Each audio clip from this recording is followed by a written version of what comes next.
Hi, today back on Bordo's Kitchen, and as I have been doing, my whole Bordo's Kitchen is passion, of course, is my passion to cook, but it's a tale, a twist, and a heritage. So a tale is there's always a story behind that dish. A twist is I change the ingredients or the condiment or the content, and of course there's heritage in terms of Sikandri Ran and all those dishes that have a story behind it, right?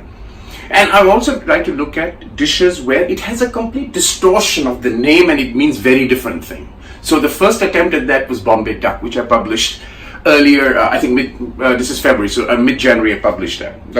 And I did like quinoa, as a matter of fact, early last week. So that takes the 36th dish. So today I want to make one more such dish where it's a complete distortion of the name and the world's given it very different kind of, why it is like this, why it is like that. It's called Balti chicken, B-A-L-T-I.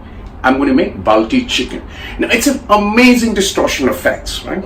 First of all, Balti chicken is not a cooking style. It's a serving style. And I'll come to that, where it originates from. Very common in UK, right? My first time I went to London and some of my colleagues said we should have Baltic chicken. I thought it was Baltic, right? B-A-L-T-I-C.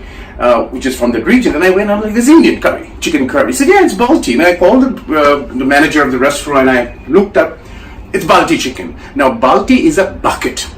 More classically or more traditionally, a Balti is typically a cast iron, or now you even get stainless steel bucket, normal bucket, right?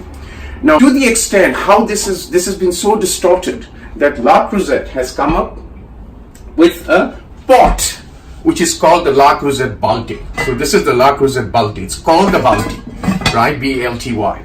And it is nowhere near a Balti, right? Because Balti is a bucket. So let me give you the perspective of where this dish started and where it ended up in the UK. Now, and somebody will say that the cooking style is a little different. Well, it's predominantly an East-based chicken cooked. And when you have in the East, when I mean by East, I mean traditional Bengal during the British Empire, British colonialization, and Assam, the broader Assam as it stood then. When you have a community feast, be it a marriage, a birth, a death, funeral, wake, or even a traditional big kind of get together, people cook the food in big pots and they serve in this balti or the bucket. It's a steel bucket, right? And that's where actually the name originated, called Balti chicken. Now, along with that, there's a slight variation in the cooking style. Traditionally in the north, or even if you go down west, the chicken is more or less, the more popular Indian chicken is made in ghee. And a whole host of spices are put in there. So it's heavy. This uses very little spice. Predominantly it's tomato and onion, maybe mustard oil, or you will hear vegetable oil, but it's not made in ghee. So it's fairly light, and tomato. So I'm going to make Balti chicken, which is not a cooking style except for the cooking medium, which is mustard oil, in this case vegetable oil in general. And it's a serving style where you serve in a community feast holding a bucket. And I think I'll try and put a photo of that in reference to this dish. So we'll come back. It's a very easy, very light dish to cook, chicken based. We'll come back and show you through the ingredients. All right, so let me take you through the ingredients that I'm going to make the Balti chicken with, right? So, of course, I'm going to use mustard oil. That's the medium. You can use vegetable oil in case, sometimes mustard oil has a flavor that some people can't get, but not ghee or not butter medium. It's basically vegetable oil. So let me now take you through the ingredients. If Julie can come closer. So I've got about 1 kilogram of chicken cut and cleaned.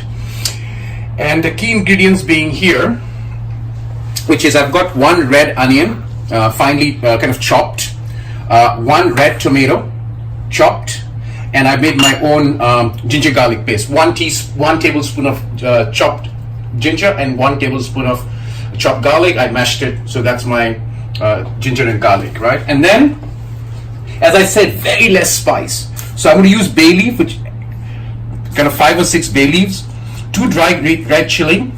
This again, they give the flavor. Only 5 of cardamom and 2 of cinnamon, just to blend that flavor, because here everything comes from the onion, tomato, mustard oil mix. So I'm going to use turmeric, and I'm going to use coriander powder. That's it, right?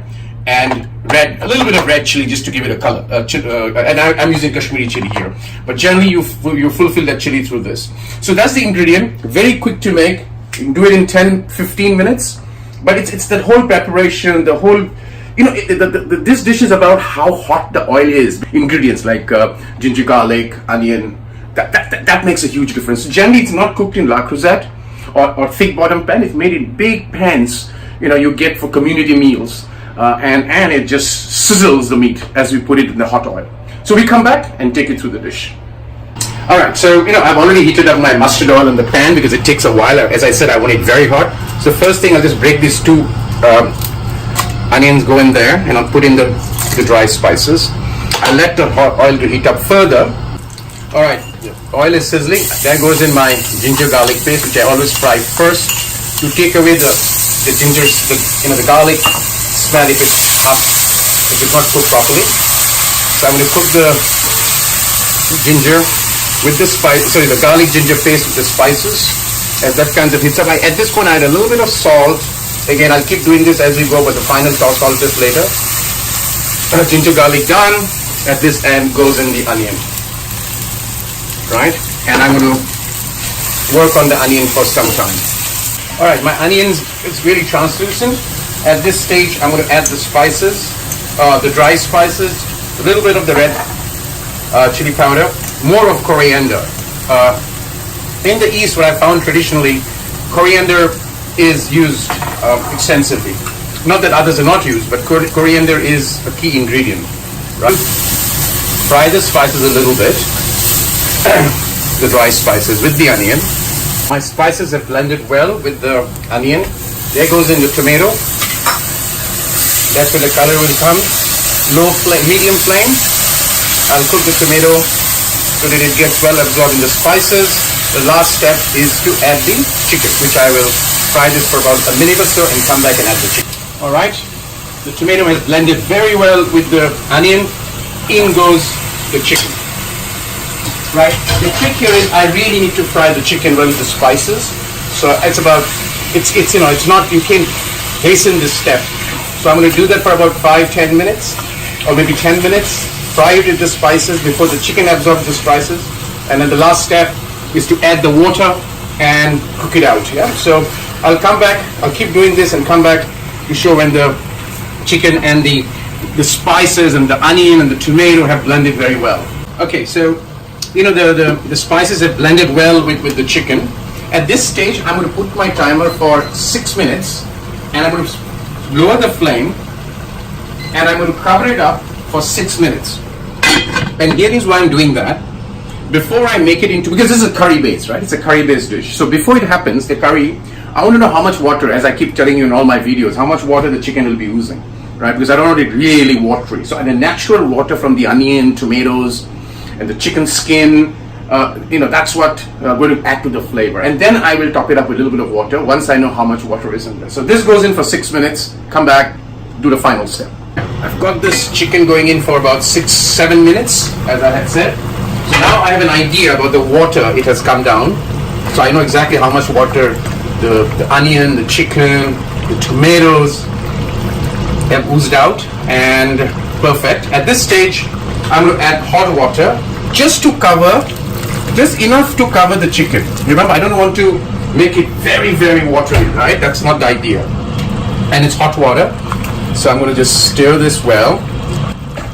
And